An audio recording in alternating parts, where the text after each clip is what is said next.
এর আগের এপিসোডে আমি আপনাদেরকে দেখিয়েছিলাম প্রেজেন্ট ইনডিফিনিট টেন্স কীভাবে শুদ্ধভাবে কমপ্লিট করা যায়। এখন আমি আপনাদেরকে দেখাচ্ছি প্রেজেন্ট কন্টিনিউয়াস টেন্স কীভাবে কমপ্লিট করতে হয় অতি সহজ নিয়মে।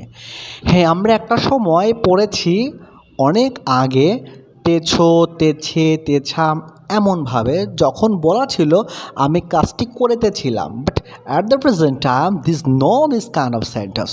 Look at this the word, this is the present continuous tense, but how we can have to find out আমরা কিভাবে বুঝতে পারবো এটা present indefinite tense guys. Look at this, শুধু আমরা দেখব বাক্য ক্রিয়া শেষে বাক্যে ক্রিয়া, বাক্য মানে কোনো সেন্টেন্স এবং এই সেন্টেন্সে যে ভার্ব থাকবে যদি ভার্বের সাথে শুধুমাত্র চারটা ওয়ার্ড সি, ছ, ঠে, ছেন থাকলে, জাস্ট এই চারটা যদি থাকে এবং তাদের আগের অক্ষরে যদি একার না থাকে, যেমন ধরেন বলা দেখছি দেখছে দয়াকার খ ছ একারে ছে দেখছে, এখানে ছে আছে আগের অক্ষরে একার নাই, এটাই কন্টিনিউয়াস টেন্স। বলছে ব আল্লাহ বল ছ একারে ছে বলছে, ছ লর আগে কোনো একার নেই, এখানে তেছি তেছ তেছে এগুলো কোনো ব্যবহার আপনি পাবেন না। This is the very simple.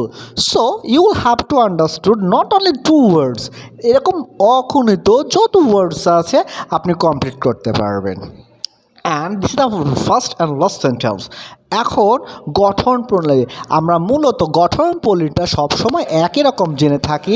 প্রথমে subject am, is, are, verb plus ing, it's a simple matter.